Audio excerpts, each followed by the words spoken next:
If your accounts payable is buried in paperwork, getting back to normal may not sound so appealing. Automate with AvidXchange and enjoy 100% digital accounts payable. With 24/7 access and secure e-payment options, you can easily review, approve, and pay your bills anytime, anywhere, from any device. So say goodbye to all that paperwork and hello to the ease and flexibility of automated accounts payable. Learn more at AvidXchange.com. That's AvidXchange.com. I'm your voice of confidence. We're starting a business, and it's going to be awesome and successful, and everyone will love it. Well, I'm your voice of self-doubt, and I don't think so. We've got amazing ideas, awesome plans, and everything will be great. What about all the paperwork? No problem. I've got LegalZoom. And I've got my doubts. Stop doubting. LegalZoom can help us start our business in a few easy steps. Oh? Not so full of doubt now. All right, let's do this. But any more than a few steps and I'm out. LegalZoom. Now you're in business. LegalZoom is not a law firm or a substitute for an attorney. I'm your voice of confidence. We're starting a business, and it's going to be awesome and successful, and everyone will love it. Well, I'm your voice of self-doubt, and I don't think so. We've got amazing ideas, awesome plans, and everything will be great. What about all the paperwork? No problem. I've got LegalZoom. And I've got my doubts. Stop doubting. LegalZoom can help us start our business in a few easy steps. Oh? Not so full of doubt now. All right, let's do this. But any more than a few steps and I'm out. LegalZoom. Now you're in business. LegalZoom is not a law firm or a substitute for an attorney. This episode is brought to you by Verizon. Get a Verizon Business Unlimited plan from the network businesses rely on. Hey, Monica, with 5G Ultra Wideband in many more cities, you get up to 10 times the speed at no extra cost. Hello, downloads in no time. Plus, unlimited premium data and hotspot data to keep the signal flowing and your teams going. Come in or book an appointment with a Verizon business expert to find the right plan for your team. 5G Ultra Wideband available in over 1,700 cities with Business Unlimited Pro 2.0 smartphone plan. Speed comparison is to median Verizon 4G LTE speeds. Download speeds may vary depending upon network and coverage conditions and content optimization for 5G Ultra Wideband.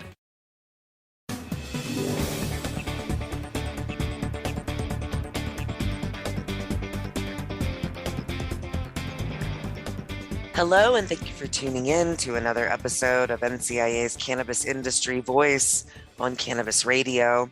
I'm your host, Bethany Moore, and I'm the Director of Communications at the National Cannabis Industry Association. Today, my guest is actually a returning guest. He was on the show a couple of years ago.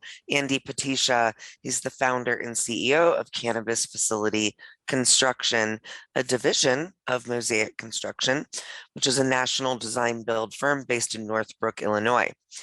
Since 2015, Andy helped the company become a national industry leader in full service cannabis facility design build, working with multiple MSOs, independents, and startup cannabis companies across the country.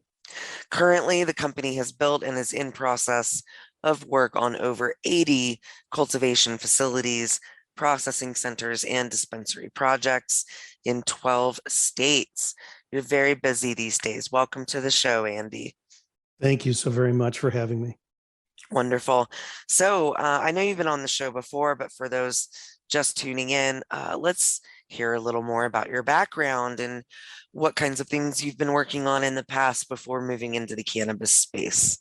Sure. So we are a 32-year-old design build firm that actually started out as an architectural practice and really grew tired of hearing and seeing all the problems that people have in the industry with general contractors, mostly around transparency and interest in timing and costs. So we decided that we were going to provide a value add as design builders, truly design builders, whereas in most cases in the industry, it's really build designers. It's contractors that associate with or hire out an architect just so that they can have total control. And it really wasn't about it for us. It was really about how can we offer the same kind of experience on the construction side that we did on the architecture side, again, being different than everybody else. And so what we did was we looked at our value add proposition and said, you know, the couple of things that seem to be real tripping hazards for most GCs are the fact that clients really don't know exactly where all the costs are, and they really don't understand the correlation between what it is they're buying and the price they're paying.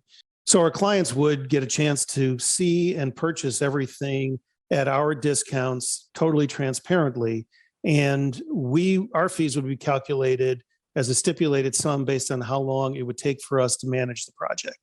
And so therefore we have a vested interest in in how long a job takes and no vested interest into how much it costs. So it doesn't really much matter to us if the job is X or 10 times X, if it takes the same amount of time for us to be able to manage that process. And so clients really appreciated that.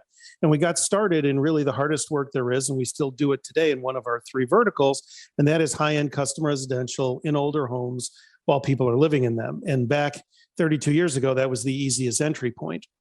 And clients really appreciated the relationship view that we had with, as opposed to being a transactional type business, and appreciated the transparency and appreciated just as much the fact that they knew exactly what they were paying for, our management, not just some arbitrary percentage or per square foot cost. And over the course of years, we developed that further from just high-end residential into what we determine as a boutique commercial practice. So in our world, that's medical office and law office and banquet facilities and clubhouses and so on. And then we 19 years ago, launched off another vertical, which is also our parent company, Mosaic Construction. And that was really focused and is focused on the multifamily world, while we do unit turns and hallways and lobbies and amenity spaces and so on. And we worked along those 2 lines of 2 independent verticals under one company up until 7 years ago, when one of our commercial clients called us up and said, "Hey, we just won 3 medicinal dispensary licenses."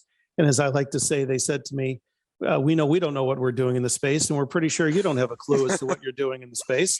But you're our trusted design build partner, and we're going to figure it out together." Well, lo and behold, they decided to become a multi-state operator and looked to us and said, "Are you guys, interested in going along with us for the ride?" And we said, "Sure." And although we had done some commercial work in Wisconsin and Indiana, and as well as Illinois and some in Michigan, as you had mentioned earlier, we've now blossomed to over 80 projects in 12 states that have cannabis in it. So, it's all 3 verticals still operate, and all 3 verticals operate under the same premise of being a relational based business that's truly in partnership with our clients, that is transparent, and our clients really know what it is that they're getting when they're paying for our services, because they're really paying for management. They're not paying just some arbitrary percentage. Wow. Yeah. Thanks for sharing that whole story arc there. That's amazing. And yeah, definitely along for the ride with the growth of this incredible industry that has so many little pieces to it, so many regulations, so many, hey, it's still federally illegal, but having the bravery, I suppose, to dive into the deep end of the pool is pretty cool. So I'm curious, that explains how you got involved in cannabis. Did you have any personal reservations about getting involved in cannabis, or was this something that you felt in support of and were excited about? So I chuckle because that's a great question. And so I'll tell you, in the spirit of the way we run our business in full transparency, is that people who know me and know that this has become such a large part of our business laugh, because they know that I've never tried the product. And I've never tried the product really solely because when I was back in college and it was popular to try the product, the only way you can really imbibe would be to smoke it, and I wouldn't smoke anything. And so I never had any reservations about people who imbibed. But when I first started hearing about cannabis, even before that, we had this opportunity, I was hearing about all the medicinal benefits. And I started doing some research on it, and particularly reading up on all the research that countries like Israel was doing, who was really at the forefront of this. And when I looked at all the ailments that cannabis could serve from a medicinal standpoint, I was just astounded. I mean, to me, when you look at everything from the obvious of pain management to things that I didn't know about, like ADHD and Parkinson's and other afflictions like that, that just to me, it's such a no-brainer. Not to mention that, it takes away one of the scourges of that's plaguing our society in addiction, for an addiction period, because I know that it's not proven to be an addictive drug, as well as getting rid of the addictive drugs like opioids and so on and so forth. So I've always been a firm believer from the standpoint of from the medicinal side. And really over the course of time, as I've seen the industry morph into being able to provide other products such as edibles and now into beverages, I'm a little bit more intrigued. I mean, again, I've never been one to look, down at somebody that's imbibing, even for recreational use. Smoking just really wasn't my thing. And I know that certainly edibles from the, in the beginning, one of the challenges is about dosage when you start feeling the effects of the THC and so on and so forth. But now as products are being more developed and better developed, that starting to see some of those things become a little bit more predictable. I mean, I'm a rum drinker. I'd rather have a glass of rum in my hands than anything else. But I've been talking with some of our clients, and they're really looking at creating experiences and beverages that'll be similar to holding a glass of rum. And I would be intrigued by that because from what I understand, the after effects of imbibing is different than drinking alcohol. And certainly that would be something that would interest me. Gotcha. Yeah. Some of my favorite gummies actually are a ratio of THC and CBD. So I love the sophistication of these products that you don't have to smoke to your point. All right. So right before we take our next commercial break, it's 2022. We were catching up previously in 2020 in the throes of the COVID-19 pandemic. So how are things going with you in the company now as we're making our way out of a very strange couple of years? So you're right. Strange couple of years. As the Chinese proverb goes, we live in interesting times. And it seems to get more interesting on a daily basis, right? Oof. So the company is in unbelievable shape. And we spent the last couple of years steadily increasing the amount of projects we take, the size projects we take, as well as the staff that we've built in our office. And to the point where 3 years ago, we did, I think, 2 times the amount of business we did the year before. And the last 2 years, we've done twice the amount we did 3 years ago. And this year, we're going to do twice the amount of business we did last year and the year before, almost 2 years combined. And so a lot of that has to do with the more experience we have, the more sophisticated and larger projects we can take. And we've also had the ability to be able to build out our team. So, we're really in great shape from our perspective. We've got some really, really good clients that are repetitive. We've got, what I believe is an excellent reputation in the industry. And, those are the things that we can control. The things we can't control, which is what contributes to the interesting times comment, is everything that's going on in the environment today. I mean, we were in the throes of COVID, but we had not realized the labor or supply chain challenges that we have now realized as a result of COVID. And then, of course, you throw on inflation and you throw on what's gone on with oil pricing. That's just, only created a further challenging atmosphere. But, like everything else, we are as a people, we are resilient. As a business, we are resilient. We've certainly seen many other challenges before, industry challenges and just environment challenges. And certainly we're up for the task. The beauty of it really in our business, I believe, is that there still is only upside. I mean, we got involved in this business where it was not quite at its birth, but still in its infancy stage. And it's still very juvenile in that not every state has it medicinally and not every state has it recreationally. And right. For companies like ours that have experience, we really are sitting on the precipice of all the work that's coming down the pike and be able to take advantage of it, which is, a little bit different than some other construction industries out there. Awesome. Great. All right. So let's take that first commercial break and then let's come back and dive into the weeds here. Stay tuned. We'll be right back. NCIA's Cannabis Industry Voice will return once we give a voice to our sponsors. All right, we're back on NCIA's Cannabis Industry Voice. I'm your host, Bethany Moore, and we're talking with Andy Poticha from Cannabis Facility Construction. It's interesting times, as noted in the previous segment. So let's talk a bit about what's new and trendy in cannabis facility construction and design trends. Let's start with the retail dispensaries. Those are most customer focused, public facing. They see a lot of traffic, both on foot and literally with cars. So what's this new design feature you recently helped design for a dispensary in what state? West Virginia? Yes. Cool. Tell us about it. So, the one thing that really sort of came out of the pandemic is, it's actually two things. One is, in many cases, there was curbside service because you couldn't go actually into the building. Yep. Which really was sort of 1A and 1B. 1A being it was a necessity, and 1B, it's that many clients really are interested in pre-orders because they're experienced and that they know what they want. And so what we've seen in a lot of cases, we've seen our clients are really looking at what is possible with regards to drive-through. Now, there are many states that have not allowed drive-through yet, Illinois being one of them.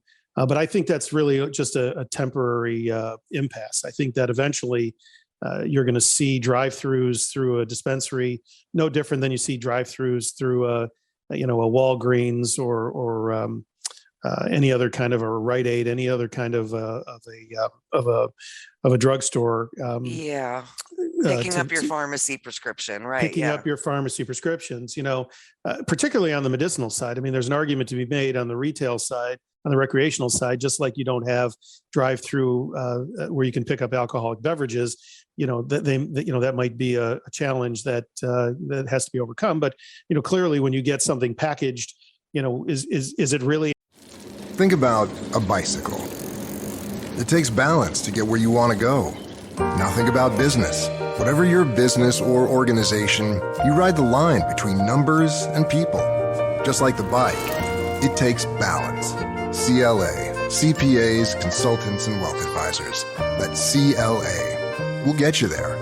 Clifton Larson Allen LLP investment advisory services are offered through Clifton Larson Allen Wealth Advisors LLC, an SEC registered investment advisor. Target sabe que tú siempre encuentras el motivo para juntar a toda la familia. Cada platillo está hecho con amor. Y todos los bailes son una celebración que te conectan con tus antepasados. Cada instante es más de lo que parece. Encuentra todo para hacer cualquier momento aún más grande con Target.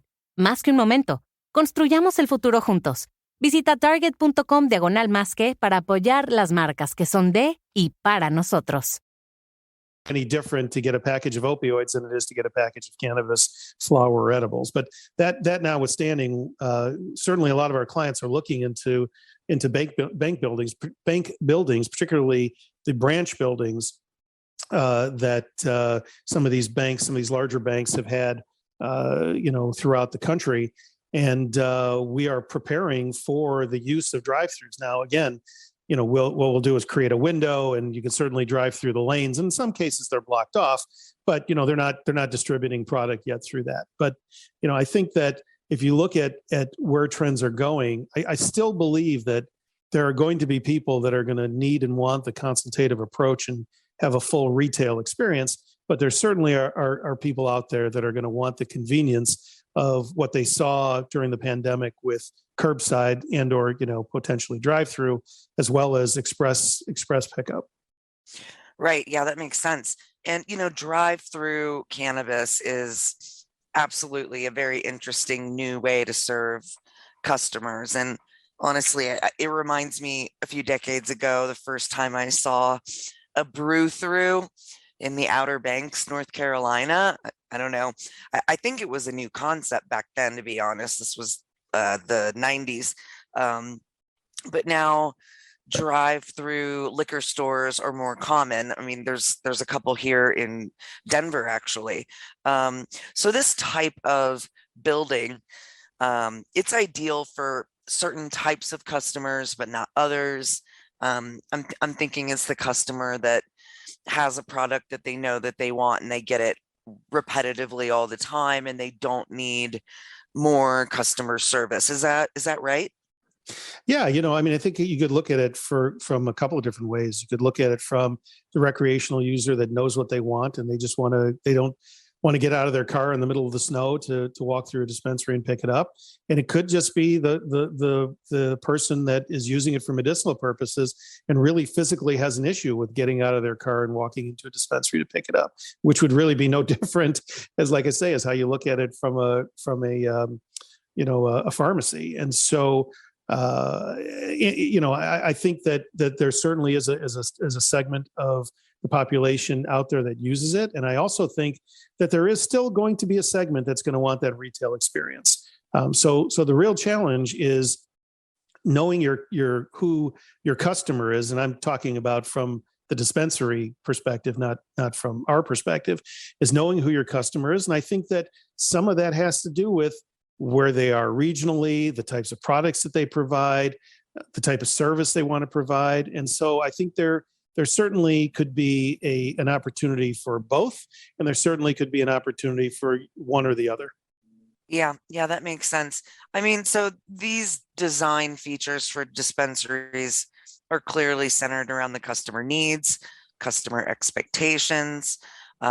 So you don't order a filet mignon at a drive-through restaurant, right? You want to sit down, you want to get the full dining experience, to draw a comparison versus I'm just getting a quick snack. I'm going to be in and out here, right? Right, for sure. One of the things though is that, I mean, there are people that still eat inside the dining room of a fast food restaurant. So, some people go to the drive-through, and I mean, really, some people go to McDonald's or Wendy's or Arby's or Taco Bell or any of these other Burger King, and they want to eat the drive-through, and it's okay for them to eat it in their car because they don't care, or take it home or wherever they're going to go. And there are some people that just want the experience. So I think you've got sort of two different ways of looking at it. One is, do you just want the convenience of driving through, and do you know? And what do you want the experience to be if you actually want the filet mignon versus having the fast food hamburger? And by the way, that might be a couple of different things. It might be because you are looking for other ancillary equipment, or you're looking for a consultation, or you're looking for some kind of, impulse buy. That might not even be related to the product. It could be, a hat or some other kind of merchandise. And so there will definitely be people that will want that to be able to experience that. And there's just some people that just know what they want and get what they want as fast as they can get it. Yep, absolutely. So we have to take a commercial break in just a minute here, but as far as other facilities in the cannabis industry that are not very customer facing, like the cultivation facilities, the edibles manufacturing facility, are there any new design trends there to talk about, or some new standards that have developed through trial and error over the years? Yeah, so that's a great question, actually. So there's a couple of things related to that. One, that over time, as you can imagine, the technology is just evolving faster, I think, in this industry in particular, than it is even in the tech industry. It is just the types of products, the types of installation methods that are being used are not only important because they're saving time, but they're creating other efficiencies, how they're maintained, how things are being cleaned, and how operations are taking place within those rooms.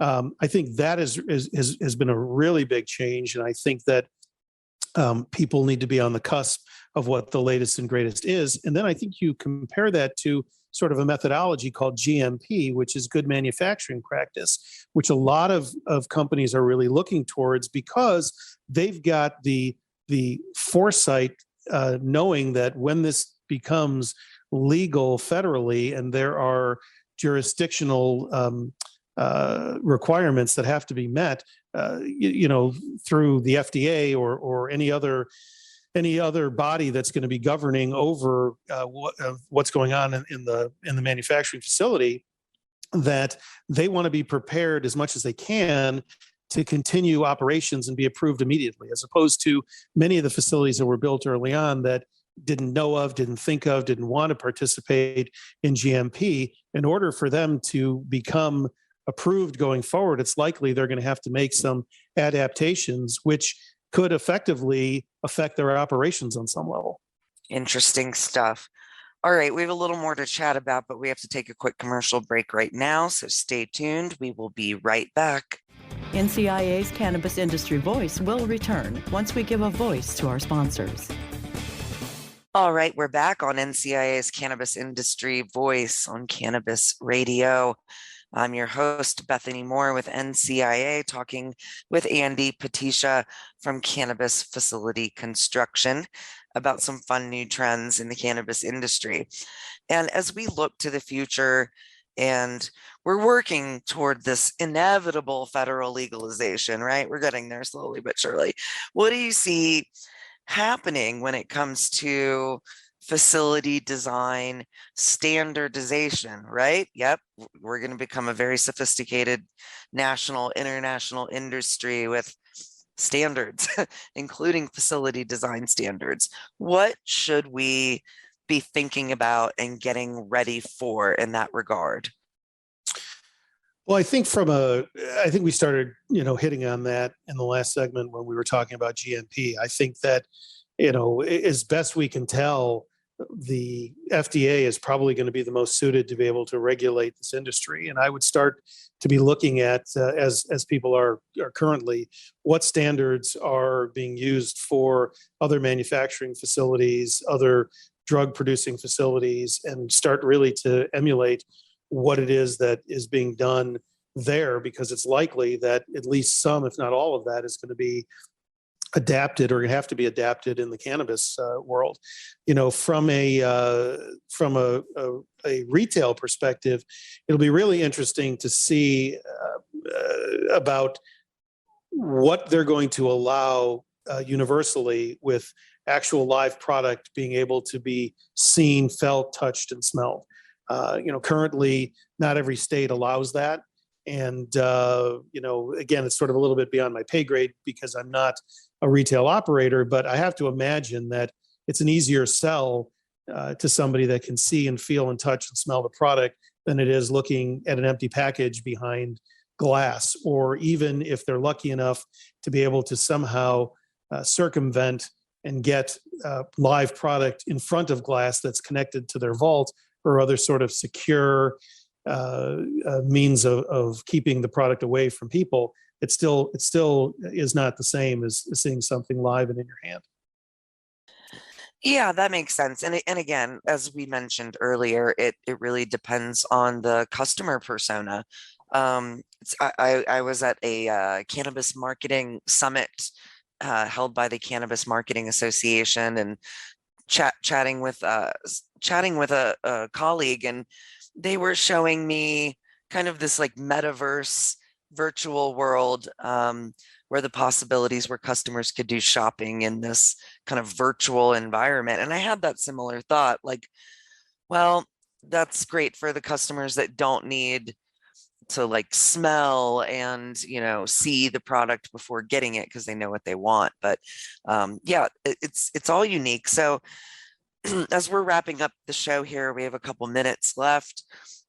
We, as you mentioned, we've been dealing with some strange times, some supply chain issues for a variety of reasons, ranging from the global pandemic to cargo ships getting stuck in canals and just costs going up and up and up. And it's all really a perfect storm of challenges that are impacting the cost of supplies for everything. I assume also the supplies needed for construction. How is that aspect impacting the growth of our industry? Well, it's certainly impacting based on time to be able to procure materials.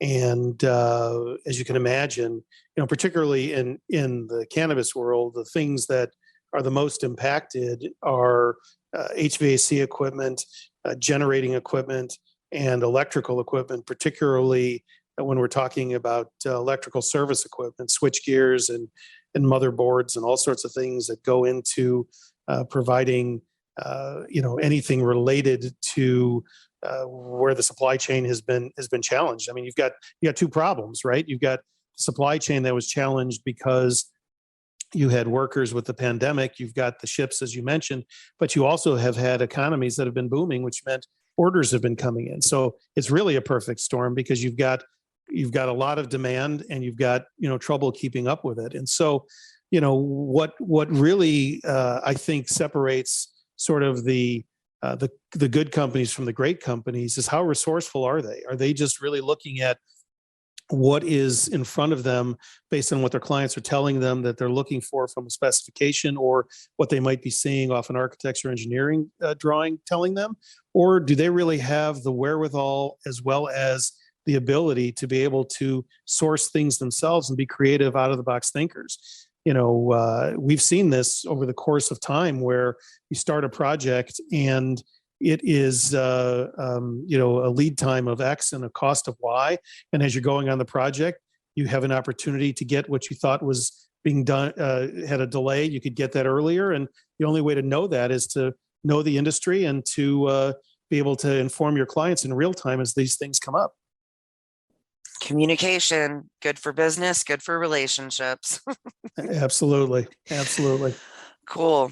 Wow, Andy, thank you so much for joining me again. It was good to catch up with you and hear how things are going with your company post-pandemic, or is it post-pandemic? I'm not quite sure.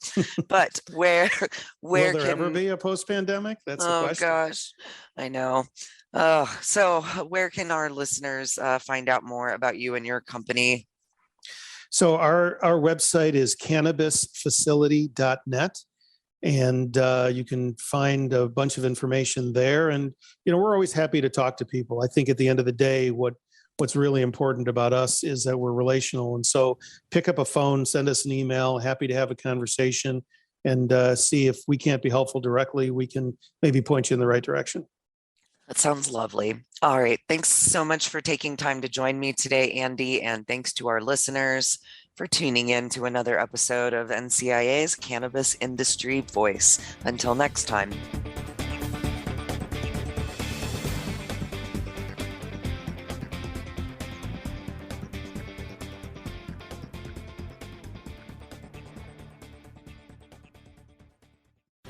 The opinions expressed on this CannabisRadio.com program are those of the guests and hosts and do not necessarily reflect those of the staff and management of CannabisRadio.com. Any rebroadcast, republication, or retransmission of this program without proper consent is prohibited.